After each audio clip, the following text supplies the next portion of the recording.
Live चर्चा के इस कार्यक्रम को शुरू कर रहे हैं। और आज के इस लाइव रहस्य क्या है? चार युग। चार युगों का नाम आपने सुना होगा, निश्चय ही सुना होगा। सतयुग, त्रेता युग, द्वापर युग और कलयुग। तो इन चार युगों का क्या गुण रहस्य है, इस पर आज हम थोड़ी सी चर्चा करेंगे। गोस्वामी तुलसीदास जी ने कलयुग की चर्चा की है और कलयुग में कैसे कैसे चीज़ें होंगी जो आज हम देखते हैं, और गोस्वामी तुलसीदास जी ने लिखा है। बहुत भयावह दृश्य लिखा है गोस्वामी जी ने, बहुत ही भयावह दृश्य लिखा है। तो कल भी हमने चर्चा की थी, आज भी थोड़ी चर्चा करेंगे क्योंकि वो चर्चा अभी समाप्त नहीं हुई थी। और इसी को आगे बढ़ाते हुए चारों युगों के बारे में लिखते हैं कि चारों युगों का जो गुण रहस्य है वो कैसे है और किस प्रकार से है।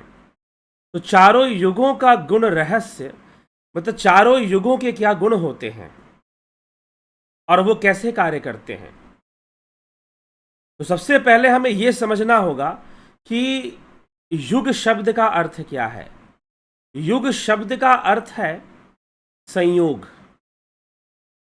युग शब्द का अर्थ काल भी कहा जाता है, टाइम पीरियड।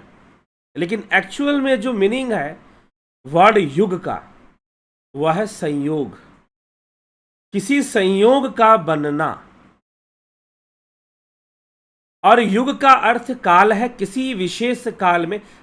काल मतलब टाइम। काल का अर्थ है टाइम।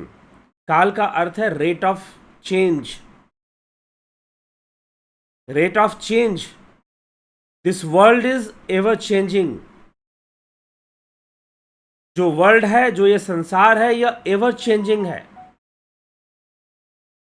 हमेशा बदल रहा है। लेकिन इस चेंजिंग पीरियड में जो एक संयोग बनता है उसे हम कहते हैं युग। तो युग का अर्थ मात्र काल नहीं है, it is a part of काल। ये काल का एक भाग है। और वैसे तो चलिए युग की जो एक इसके पीछे जो मेटाफिजिक्स है वो, उस पर अगर हम जाते हैं तो युग होते हैं, कल्प होते हैं, जो काल की गणना है। और काल की गणना फिर निमिष तक है, उससे भी छोटी गणना तक है। मतलब कि सेकंड के भी 10 फ्रैक्शन किए हुए हैं, जो आजकल जिसे हम सेकंड बोलते हैं उसके अगर 10 पार्ट आप कर दो, उतने छोटे पार्ट तक की काउंटिंग की गई है हमारे शास्त्रों में। कभी किसी दूसरे वीडियो में ये कंप्लीट टॉपिक ले आएंगे कि काल की गणना हमारे शास्त्रों में किस ढंग से की गई है। क्षण क्या है, घड़ी क्या है, ठीक, निमिष क्या है, कई चीजें हैं। तो कई विषय हैं जिसमें कि अब कल्प क्या है, युग क्या है, महाकल्प क्या है, संवत क्या है, संवत्सर क्या है, इन सभी पर चर्चाएं होती हैं जब काल की गणना होती है तो। लेकिन युग शब्द का अर्थ क्या है? काल की गणना में युग शब्द का अर्थ क्या है? तो युग का अर्थ है संयोग, एक संयोग का बनना। आजकल हम लोग क्या कहते हैं कि जैसे कि अभी 2 साल से 2020 से हमारे देश में, नहीं तो 2019 से, 2019 सितंबर से या अक्टूबर से एक नया काल शुरू हुआ जिसे कहा गया कोरोना काल। और कोरोना काल ने लोगों के जीवन को, दिनचर्या को, हैबिट्स को काफी चेंज किया। लोग ज्यादा हेल्थ कॉन्शियस हो गए क्योंकि लोग ज्यादा मेडिसिन पर डिपेंड करते थे, हर बात पर दवाइयां खाते थे। लेकिन कोरोना की तो कोई मेडिसिन थी नहीं, कोई फिक्स मेडिसिन नहीं थी। अब वैक्सीन आया है तो वैक्सीन भी कोई मेडिसिन नहीं है, वैक्सीन इज ए प्रिकॉशन, ये भी कोई मेडिसिन नहीं है। तो अब कोरोना काल शुरू हुआ और कोरोना काल में नई हैबिट्स लोगों ने डाली। ऑनलाइन क्लासेस करने की हैबिट्स, मास्क पहनने की हैबिट्स, हैंड वॉश करने की हैबिट्स। अब कहोगे कि थोड़ी, कुछ लोग कहते हैं कि थोड़ी छुआछूत भी बढ़ गई है। कोई बाहर से आदमी आ जाए तो उसे, उसके साथ ऐसा व्यवहार करने लगे घर के लोग। अगर आप बाहर घूमने कहीं गए थे और यदि घर में आ गए तो आपके घर के लोग आपसे ऐसा व्यवहार करने लगे जैसे कि भाई अस्पृश्य जैसा, कि तुम दूर रहो, अलग अलग थलग रहो, थोड़ा कुछ दिन तक क्वारंटाइन रहो, ठीक है, अपने कपड़े खुद धोवो, कोई दूसरा नहीं धोएगा अपने कपड़े, और दूर से तुम्हें खाना दिया जाएगा अछूतों की तरह। ऐसी प्रैक्टिस हुई कि नहीं हुई? कोरोना काल में हुई है। अपने ही परिवार के सदस्यों को लोगों ने ऐसे भोजन देना शुरू किया अस्पृश्य की तरह, और इस तरह से दूर से खाना दे देना, दूर से दूरी मेंटेन करके रखना, एक डिस्टेंस मेंटेन करना। तो ये क्या है? एक काल बन गया, इसको हम कह देते हैं कोरोना काल। वास्तव में एक संयोग है, और उस काल पीरियड में, उस टाइम पीरियड में एक कोरोना का संयोग बन गया। वैसे ही युग क्या है? युग एक संयोग है। युग कोई काल नहीं है, एक काल के अंतर्गत एक संयोग है, कि वो संयोग जब बनता है, वैसा संयोग जब बनता है तो हम उसको सतयुग कहते हैं। एक विशेष प्रकार का संयोग जब बनता है तो हम उसको त्रेता युग कहते हैं। एक विशेष प्रकार का संयोग बनता है तो उसको हम द्वापर युग कहते हैं, और एक विशेष प्रकार का संयोग बनता है तो उसे हम कलयुग, जिस पे हम चर्चा कर रहे थे, उस विषय को हम आगे बढ़ाएंगे और चर्चा को पूरा करेंगे। ठीक है, 4 युग जो है ये किस प्रकार से बने हैं? एक संयोग है, गुणों का संयोग है, और गुणों के संयोग से युगों का निर्माण हुआ है। तो समय समय पर जो गुण हैं वो किस प्रकार से जुड़ते हैं, बनते हैं, एकत्र होते हैं, और एक संयोग का निर्माण कर देते हैं, और उस संयोग में उस विशेष गुण की प्रधानता हो जाती है। उस विशेष गुण की प्रधानता एक संयोग में हो जाती है। तो उसी संयोग का वर्णन गोस्वामी तुलसीदास जी कर रहे हैं। और वो संयोग क्या है कि कैसे गुणों के संयोग से युगों का निर्माण होता है, युगों का निश्चय होता है। काल तो सर्वदा है, काल तो अनादि है, काल का कोई अंत नहीं है, लेकिन युगों का अंत होता है। युगों का प्रारंभ भी होता है और युगों का अंत भी होता है। काल अनादि है, काल का ना कोई प्रारंभ है और काल का ना ही कोई अंत है। इस संसार में, इस इंद्रिय जगत में, इस गुणों के संसार में, त्रिगुणी भवसागर में परिवर्तन निश्चित है, और हमेशा ही परिवर्तन चलता रहेगा। और यह जो परिवर्तन है यही तो काल है। यह जो परिवर्तन है यही तो काल है। तो इस काल में युग का संयोग होता है, और गुणों का संयोग होने से युग का निर्माण होता है। सतयुग बन जाता है, त्रेता युग बन जाता है, द्वापर युग बन जाता है, और कलयुग बन जाता है। गुणों के संयोग से बनता है। तो इनका निर्माण गुणों के संयोग से कैसे होता है, आज हम इस विषय को ही आज के इस कार्यक्रम में समझेंगे, और समझकर इस विषय को, इसका लाभ उठाएंगे। तो चलिए कैसे, और फिर इसी कारण से अलग अलग प्रवृत्ति बनती है, अलग अलग रीतियां देखने को मिलती है। तो गोस्वामी तुलसीदास जी का कहना है कि यदि कलयुग में आपको ऐसा नजर आ रहा है, कल जो हमने सुना कि कलयुग के अंदर समाज की क्या स्थिति होगी, विद्वानों की क्या स्थिति होगी, सब है। तो किस प्रकार से लाभ है, किस प्रकार से नुकसान है, उसको हम समझने का प्रयास करेंगे। तो इन परिस्थितियों का बनना और इन परिस्थितियों का बिगड़ना कैसे आगे बढ़ता है, गोस्वामी तुलसीदास जी आगे की चर्चा में वही सब करते हैं। तो क्यों कलयुग के अंदर, फिर से हम कलयुग के अंदर जो चीज़ें होती हैं वो क्यों होती हैं, क्यों ऐसा होता है, जो गोस्वामी तुलसीदास जी लिख रहे हैं वैसा क्यों होता है, ऐसी चर्चाएं करने की क्या आवश्यकता है, जो वो अपने इस लिख रहे हैं कि ब्रह्म ज्ञान बिनु नारी नर, कहीं न दूसरी बात, कौड़ी लागी लोभ बस करही विप्र गुरुघात। कि स्त्री पुरुष ब्रह्म ज्ञान के सिवा दूसरी कोई बात नहीं करते, पर वे लोभवश कौड़ियों के लिए, थोड़े बहुत लाभ के लिए गुरु की हत्या करते हैं। थोड़े बहुत लाभ के लिए वो गुरु की हत्या करते हुए भी दिखाई देते हैं। तो गोस्वामी तुलसीदास जी ऐसी भी चर्चा यहाँ पर लिखते हैं। पाद ही शूद्र द्विजन सन हम तुम ते कछु घाटी, जानई ब्रह्म सो विप्रवर आखे दिखा वहीं डाटी। शूद्र ब्राह्मणों से विवाद करते हैं कि हम क्या तुमसे कुछ कम हैं, जो ब्रह्म को जानता है वही तो श्रेष्ठ ब्राह्मण है। वे उन्हें डांटकर आंखें दिखलाते हैं।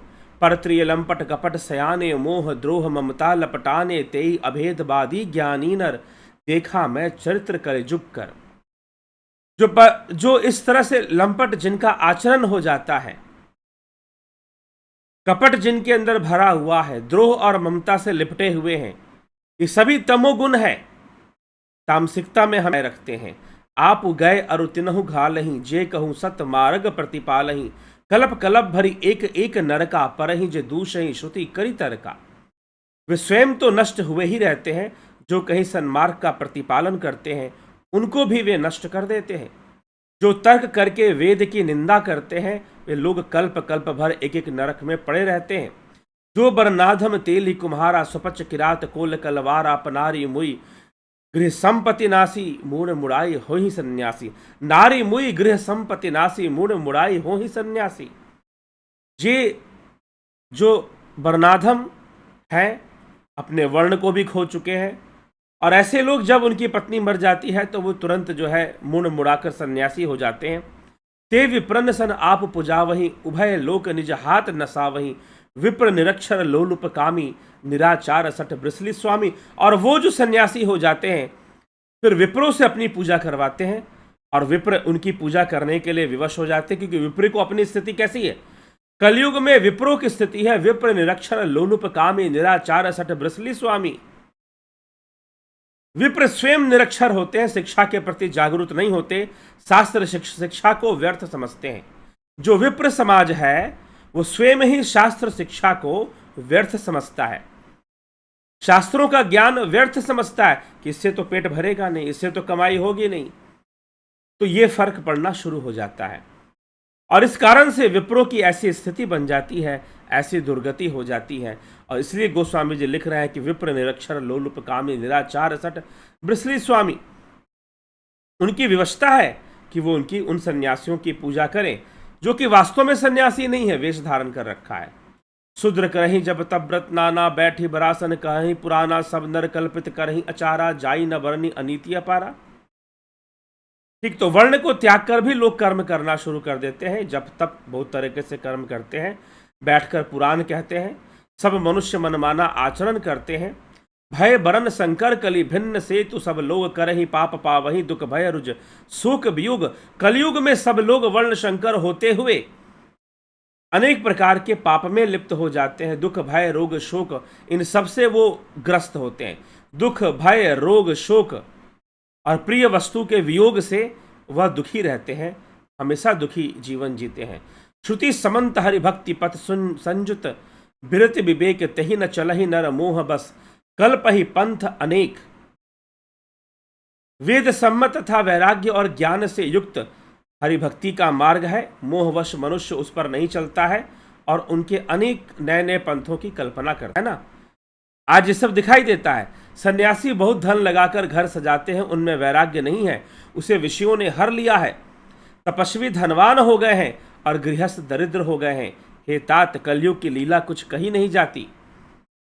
कुलवंती निकारही नारी, सुत गृह अनहि, चेरी निबेरी गति, सुत मानहि मातु पिता तब लव, अबला आनंद देखी नहीं जब लव। कुलवती और सती स्त्री को पुरुष घर से निकाल देते हैं और अच्छी चाल को छोड़कर घर में दासी को रख लेते हैं। पुत्र अपने माता पिता को तभी तक मानते हैं जब तक स्त्री का मुंह नहीं दिखाई पड़ता। जब ससुराल में प्यार लगने लग जाता है तब कुटुंबी शत्रु रूप हो जाते हैं। राजा लोग पाप परायण हो गए हैं, उनमें धर्म नहीं रहा, वे प्रजा को नित्य ही दंड देकर उसकी विडंबना किया करते हैं। धनवंत कुलीन मलीन अपि, द्विज चिन्ह जनेव उधार तपि, नहीं मान पुराण न बेदेही, जो हरि सेवक संत सही कलीसो।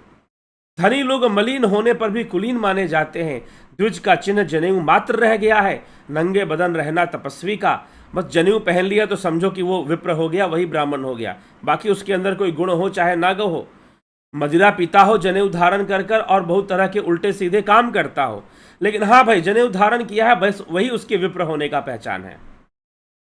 जो वेदों और पुराणों को नहीं मानते, कलयुग में वे ही हरिभक्ति के सच्चे संत कहलाते हैं। ऐसी स्थिति बन जाती है। कभी वृंद उदार दुनी न सुनी, गुण दूषक ब्रात न कोपी गुणी, कली 12 दुकाल परे, बिनु अन्न दुखी सब लोग मरे। कवि के तो झुंड हो गए हैं पर दुनिया में उदार सुनाई नहीं पड़ता, कवियों का आश्रय दाता सुनाई नहीं पड़ता। गुण में दोष लगाने वाले बहुत हैं पर गुणी कोई भी नहीं है। कलयुग में बार बार अकाल पड़ते हैं, अन्न के बिना सब लोग दुखी होकर मरते हैं। सुन खगेश कलि कपट हट, दंभ द्वेष पाखंड, मान मोह मारादि मद, व्यापी रहे ब्रह्मंड। हे पक्षीराज गरुड़ जी सुनिए, कलयुग में कपट हट, दुराग्रह, दंभ द्वेष पाखंड, मान मोह और काम आदि और मद ब्रह्मांड में व्याप्त हो गए हैं, छा गए हैं। तामस धर्म करी हैं नर जप तप व्रत मख दान, देव न बरस ही धर निभय न जाम ही धान। मनुष्य जप तप यज्ञ व्रत और दान आदि धर्म तामसी भाव से करता है। पूजा पाठ जो भी करता है उसके पीछे उसका तामसी भाव होता है। व्रत यज्ञ दान जो भी करता है तामसी भावना से करता है।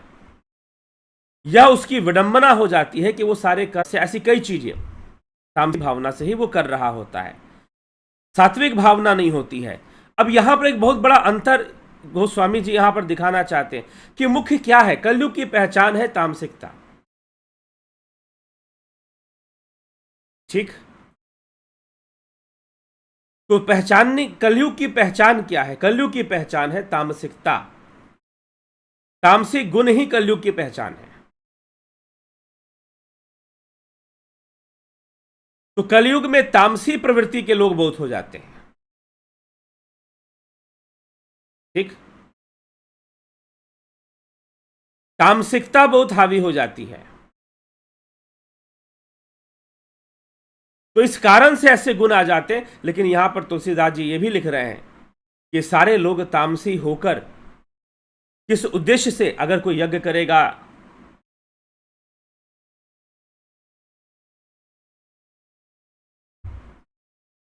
यदि कोई यज्ञ करेगा, यदि कोई तप करेगा,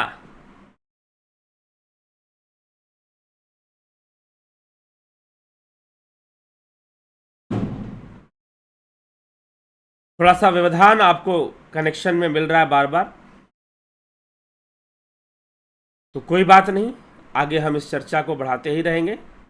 पूर्ण तो होना ही है, लाइव शुरू हुआ है। तो चलिए, कल से इस व्यवधान के बारे में आशंका नहीं थी कि ऐसा कुछ होगा, लेकिन हो रहा है।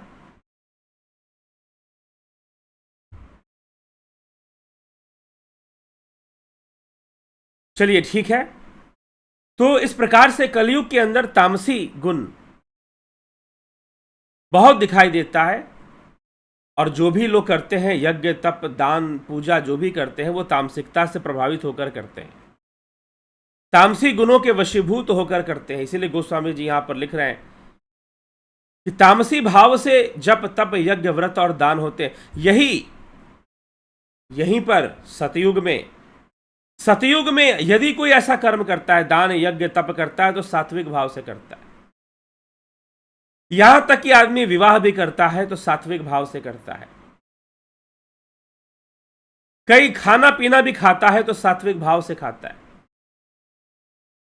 सतयुग के अंदर सात्विक भावना से सारे कर्म किए जाते हैं, कलयुग के अंदर तामसी भावना से सारे कर्म किए जाते हैं। ये गोस्वामी तुलसीदास जी मुख्य रूप से समझाना चाहते हैं। और बाकी जो चौपाइयां हैं वो कलयुग में तामसी प्रभाव के कारण आ जाती हैं और सबके अंदर आ जाती हैं, चाहे कोई ब्राह्मण हो। इसमें कोई जाति पात तुलसीदास जी नहीं छोड़ रहे। ऐसा नहीं कह रहे हैं कि भाई ब्राह्मण ही ऐसे हो जाते हैं या क्षत्रिय ही ऐसे हो जाते हैं। सभी वर्ण के लोगों का पतन होता है, घोर पतन होता है। उनके कहने का यह तात्पर्य है कि ऐसे दुनिया चलनी शुरू हो जाती है और यज्ञ तप व्रत पूजा सब जो है तामसी भावनाओं से किया जाता है। सबके पीछे तामसिक भावनाएं निहित होती हैं, लगी होती हैं। तो ये मुख्य कारण है। तो कलयुग में सतयुग में फर्क क्या है, आइए हम इसको देख लेते हैं। कलयुग और सतयुग में फर्क क्या है? तो गोस्वामी तुलसीदास जी, कलयुग बहुत बुरा है, लेकिन क्यों है, इसलिए है। कलिकाल का ये जो बात वो कह रहे हैं, कलिकाल में ऐसा ऐसा होता है, तो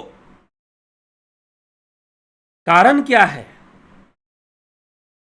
गोस्वामी जी लिखते हैं, सुनु ब्यालारी काल कली मल अवगुण अगार गुनहु, गुनहु बहुत कलिजुग कर बिनु प्रयास निस्तार।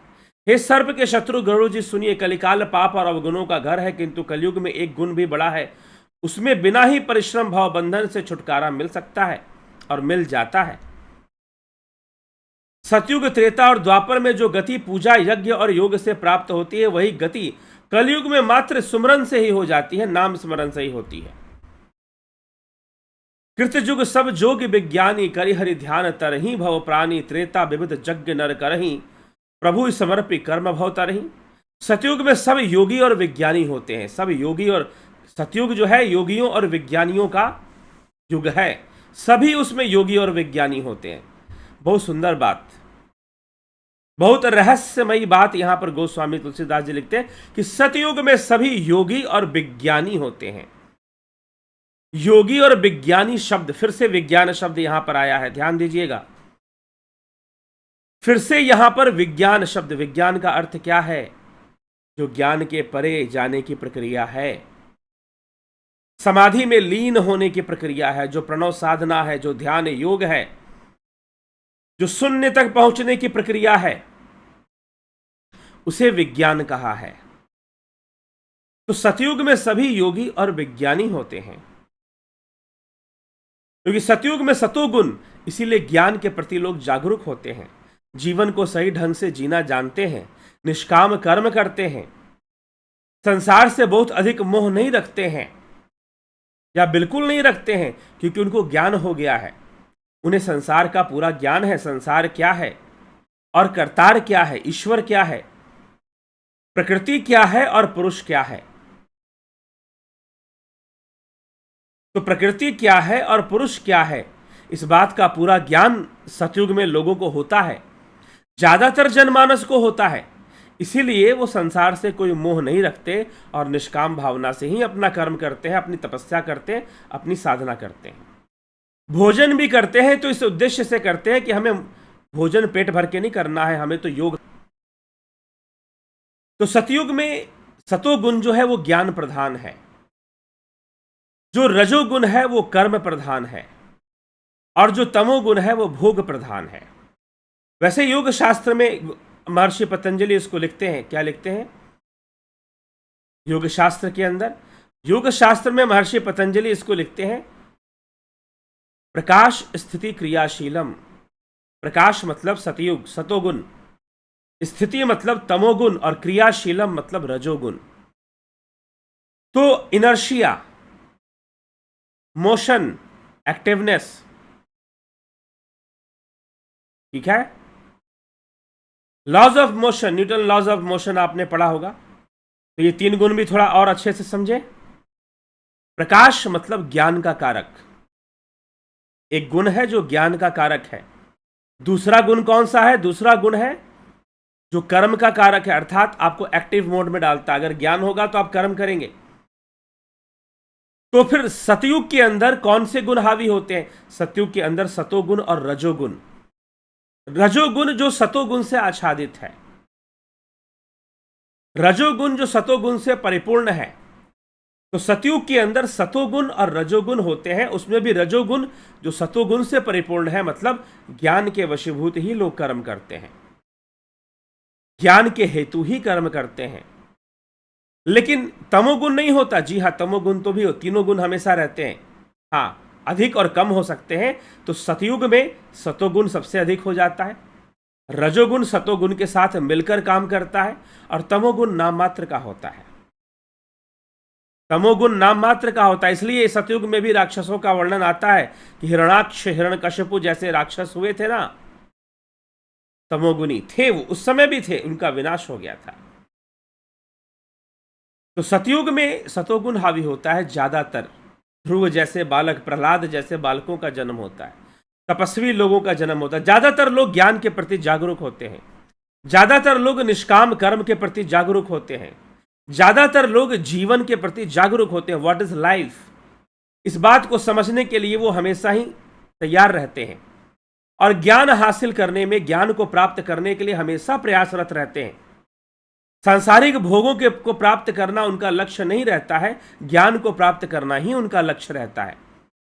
इसीलिए उनको सही ज्ञान प्राप्त होता है, इसलिए वो अपना जीवन भी बेहतर जीवन जी पाते हैं। बहुत सारे रिश्ते नाते और संसार की जो तामसिकता है उन्हें प्रभावित नहीं करती है। सतयुग में ये सब होता है। तो सतयुग सतोगुण प्रधान है, मतलब ज्ञान प्रधान है, उसमें सारे लोग योगी और विज्ञानी होते हैं। कई बार हम बहुत अलग ढंग से सोचते हैं। सतगुण मतलब कि सतयुग में लोग जो है बड़े पुण्य कर्म करते होंगे, बड़े सुखी रहते होंगे, सबके पास बड़ा धन और संपदा रहता होगा, सबका घर परिपूर्ण रहता होगा, सबके घर में अन्न भोजन की कमी नहीं रहती होगी। जी नहीं, ऐसा कुछ भी नहीं है। सतयुग में लोग योगी और विज्ञानी होते हैं, मतलब संसार के मर्म को जानने वाले होते हैं, पुरुष और प्रकृति के रहस्य को समझने वाले लोग होते हैं, जीवन को अच्छे से समझते हैं, सूक्ष्मता से समझते हैं, इसीलिए अपने आप को भोगों में लिप्त नहीं करते हैं, अपने आप को योग में लगा कर रखते हैं, योग रत रहते हैं, योग स्थित होते हैं और विज्ञानी होते हैं। योगी और विज्ञानी, विज्ञानी मतलब विद्या को जानने वाले होते हैं, पराविद्या को जानने वाले होते हैं, ऐसे विज्ञानी। ठीक, तो इसी को कह रहे हैं गोस्वामी तुलसीदास जी कि सतयुग में सब योगी, कृतयुग सब जोगी, विज्ञानी करी हरि ध्यान तरही भव प्राणी, और वह ध्यान योग कर कर अपने भव सागर से पार उतर जाते हैं। त्रेता विविध यज्ञ नर काहीं, प्रभु समर्पी कर्म भव तरही। त्रेता में मनुष्य अनेक प्रकार के यज्ञ करता है, योग ध्यान करने वाले कम हो जाते हैं, यज्ञ करने वाले ज्यादा हो जाते हैं, और सब कर्मों को प्रभु को समर्पण करके भवसागर से पार हो जाता है। तो त्रेता में उसको तीनों गुण ही हावी मिल जाते हैं। फिर सतोगुण भी रहेगा, रजोगुण और तमोगुण थोड़ा सा और बढ़ जाएगा। जब त्रेता आएगी तो तमोगुण थोड़ा सा और बढ़ जाता है। द्वापर करी रघुपति पद पूजा, नौ भर तरही उपाय न दूजा। और द्वापर में क्या होता है कि लोग प्रभु की पूजा शुरू कर देते हैं, आरती पूजा कीर्तन, और मनुष्य संसार से तरना शुरू उसी के माध्यम से, उसी उपाय से होता है। और द्वापर में क्या होता है, द्वापर में सतोगुण कम होने लग जाता है, रजोगुण बहुत बढ़ जाता है। अब यहां पर समझिएगा, जो सतयुग है सतोगुण प्रधान है, जो त्रेता युग है वो तीनों ही गुण प्रधान है, उसमें तीनों गुण बराबर में आ जाते हैं। सत्युगुण रजोगुण और तमोगुण तीनों बराबर हो जाते हैं वहां पर। अर्थात कि पहले सतोगुण बहुत बढ़ा हुआ था, रजोगुण उससे कम और तमोगुण तो ना के बराबर था, लेकिन अब तमोगुण बढ़ गया, सतोगुण थोड़ा घटा और तीनों बराबर में आ गए। सतोगुण रजोगुण तमोगुण तीनों बराबर में आ गए। ये त्रेता है, इसलिए इसका नाम भी त्रेता है, मतलब तीन। त्रेता शब्द का मतलब कि तीन से बनी हुई चीज है। तो तीनों गुण यहां द्वापर में रजोगुण की मात्रा बढ़ जाएगी और सतोगुण की कम हो जाएगी, तमोगुण की भी कम रहेगी, लेकिन रजोगुण बढ़ा हुआ रहेगा। और फिर कलयुग में तमोगुण बहुत अधिक बढ़ेगा, रजोगुण उससे कम होगा और सतोगुण तो नाम मात्र का रह जाएगा। कलयुग में क्या होगा, तमोगुण बहुत अधिक बढ़ेगा, तामसिकता प्रधान लोगों का जीवन होगा, भोग प्रधान लोगों का जीवन होगा। जिसको जितना अधिक भोग भोगने को मिलेगा वो अपने आप को भाग्यशाली समझेगा। ये अलग बात है भोगों को भोगने, फिर विचार जब आएगा तो उसे समझ में भी आ जाएगा कि हम गलत रास्ते पे थे, और उस समय भी अगर सही रास्ता अपना लिया तो फिर ऐसे ही लोगों से, क्योंकि तामसिकता इतनी बढ़ जाएगी कि तामसिकता के बढ़ने के कारण एक सैचुरेशन स्टेट आ जाएगा। तामसिकता के बढ़ने के कारण एक सैचुरेशन स्टेट आ जाएगा अपने आप, और उसमें आदमी अपने आप ज्ञान की ओर बढ़ना शुरू करेगा, योग की ओर बढ़ना शुरू करेगा, और इसी तरह से फिर सतयुग की तरफ जो है जनमानस कूच कर जाएगा। फिर सतयुग आएगा, फिर निश्चय ही।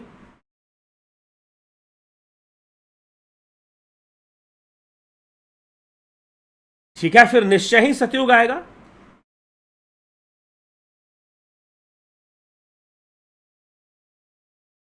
तो सतयुग जब आएगा तो फिर से सतोगुण कैसे। अब यहां पर एक हमें और बात समझने की जरूरत है कि अगर गोस्वामी तुलसीदास जी ये सारी चर्चाएं कर रहे हैं कि भाई सतयुग है और द्वापर युग है, त्रेता युग है और कलयुग है, और उनमें गुणों का ये संयोग बनता है, सतयुग में सतोगुण की प्रधानता हो जाती है, सतोगुण बहुत बढ़ जाता है, सतोगुण फिर तामसिकता से सात्विकता की ओर निश्चय ही चला जाएगा।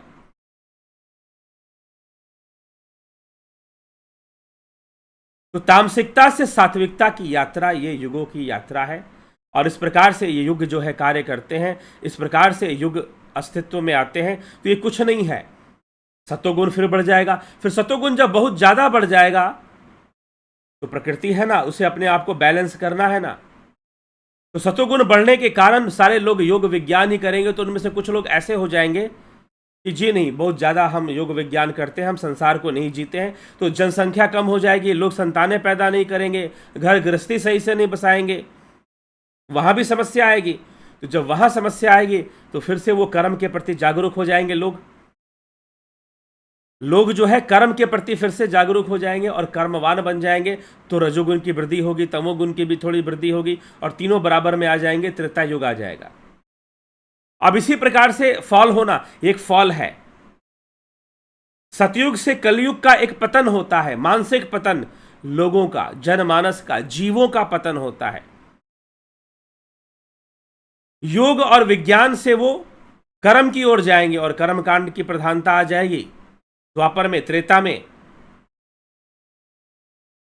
और वहां पर जो है लोगों का जब पतन होगा तो वो रजोगुण बढ़ाएंगे, तमोगुण बढ़ाएंगे और तीनों बराबर हो जाएंगे, बैलेंस्ड।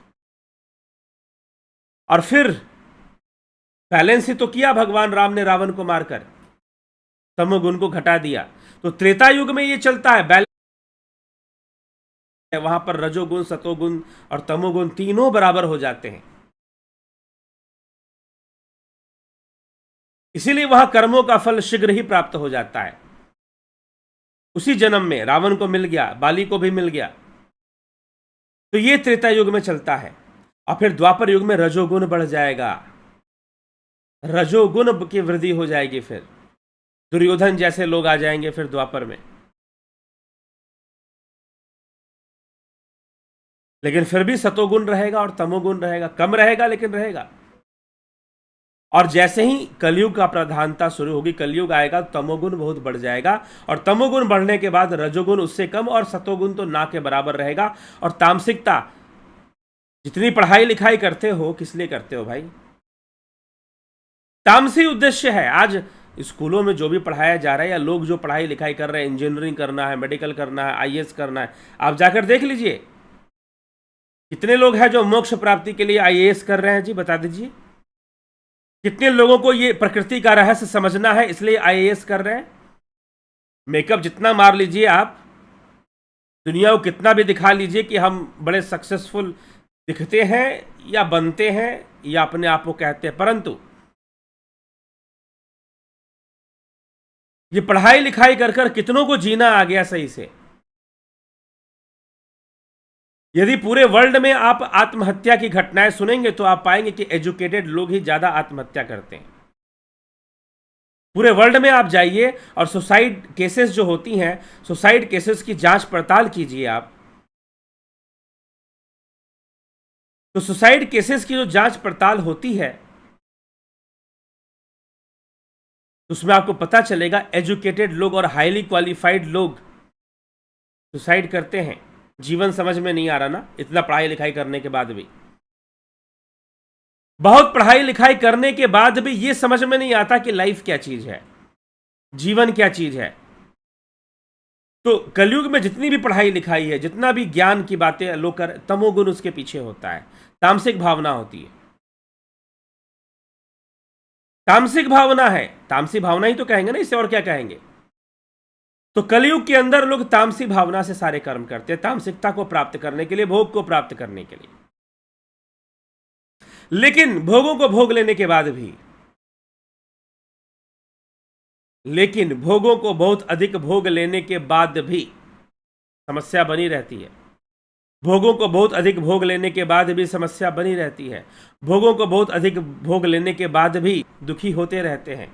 सब कुछ मिल गया, गाड़ी मिल गया, बंगला मिल गया, सुंदर परिवार मिल गया, पति मिल गई, पत्नी मिल गई, बच्चे मिल गए, सब कुछ तो मिल ही गया, फिर किस बात की समस्या भाई? फिर भी असंतोष है। तो एक सैचुरेशन स्टेट आता है। युग की उम्र बहुत छोटी होती है, सतयुग बहुत बड़ा होता है, सबसे बड़ा युग सतयुग होता है। और सतयुग से छोटा होता है, छोड़ दीजिए कितने वर्ष कितने ये वो यहां पर हम डिस्कस करने नहीं आए हैं।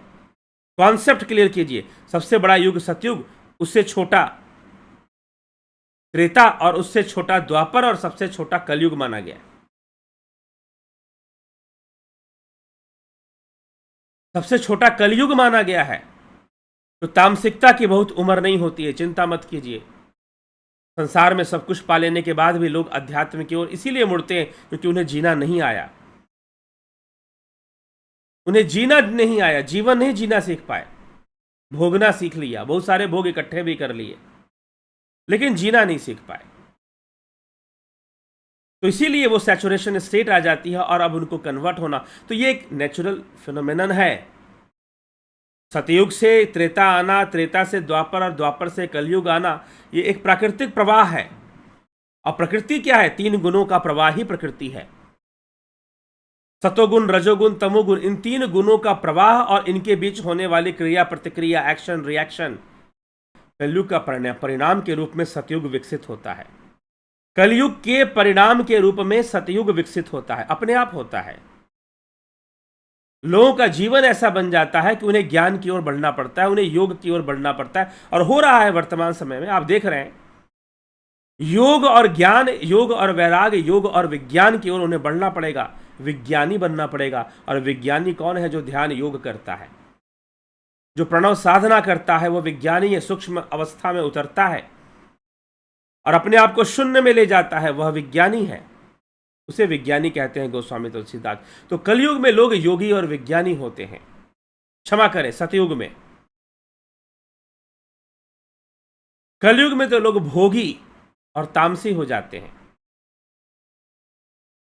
ज्ञानी भले हो जाए, संसार का ज्ञान प्राप्त कर ले, लेकिन वो तामसी ज्ञान ही कहा जाएगा। वो ज्ञान भी तामसी कहा जाएगा कि उसे तामसिक उपलब्धि होगी, उसे सात्विक उपलब्धि नहीं होगी। सात्विक ज्ञान से ही सात्विक उपलब्धि होगी और तामसिक ज्ञान से तामसी उपलब्धि होगी। ये परिस्थितियां बनती हैं, ऐसी स्थितियां बननी शुरू हो जाती हैं। एक नेचुरल फ्लो है। और लेकिन जब कलयुग आ जाएगा तो देखने को मिलेगा जो तुलसीदास जी कहते हैं, सन्यासी बड़े बड़े घर बनाएंगे, सन्यासी बड़े बड़े मकान बनाकर बैठ जाएंगे, और जो गृहस्थ है बेचारा गरीब रहेगा। तुलसीदास जी लिखते हैं कि सन्यासी लोग क्या करेंगे? बड़े बड़े घर बनाएंगे, बड़े बड़े मकान बनाएंगे। ऐसी स्थिति बननी शुरू हो जाएगी। चलिए ठीक है, तो यही आज की चर्चा थी। आज काफ़ी थोड़ी सी डिस्कनेक्शन प्रॉब्लम ज़्यादा रहा, इंटरनेट का कुछ इस तरह का, लेकिन चलिए कोई बात नहीं। निश्चय ही कल जो भी छोटा सा व्यवधान आया होगा, पहले से उसके लिए हम तैयार नहीं थे, कल इसका समाधान जरूर निकाल लिया जाएगा। और जो है जुड़े रहें, बने रहें आप। आपके कमेंट्स अभी हम पढ़ेंगे, लेकिन कमेंट्स भी क्योंकि चैट इनबॉक्स डिस्कनेक्ट हो गया था बीच में, तो इस कारण से ऐसा देखने में आता है। सतीश मास्टर जी, नवजोत नाथ जी, राम लखन राजपूत, नवजोत नाथ, कमलेश खैरनर, बंधु डफ, मिथिलेश सिंह, विंदेश्वर मिश्रा, विनोद कुमार शर्मा, लाल बहादुर सिंह जी बहुत अभिनंदन है, कन्हई कुमार, विनोद कुमार सुध, जगत नारायण जी, सविता नायक, रमेश पेशवानी, गोविंद प्रसाद नीमा, दिनेश सोलंकी, माधुरी कोले, राम सिंह कश्यप, रूपलाल विश्वकर्मा, श्वेता राय सिन्हा, रूपलाल विष्णुचंद्र मौर्य, अवधेश कुमार, रामविलास जी, शंकर प्रसाद जी, बिमला शाह जी, ए.के. त्यागी जी, चितरंजन बरुआ, पीकू कुचाटिया, अनिल कुमार जी, विनोद कुमार, राजू पाल जी, जयंती दत्ता जी, आप सभी का बहुत बहुत अभिनंदन है, स्वागत है। जुड़े रहें, बने रहें। आपने अगर चैटिंग, अगर अपने इनबॉक्स में आपने कुछ लिखा है तो मैं उसको नहीं पढ़ पा रहा हूँ क्योंकि डिस्कनेक्ट हो चुका है। कोई बात नहीं, पढ़ लूँगा बाद में। और जो है आप ज़रूर शेयर किया करें ये जानकारी। कल फिर हम चर्चा ले आएंगे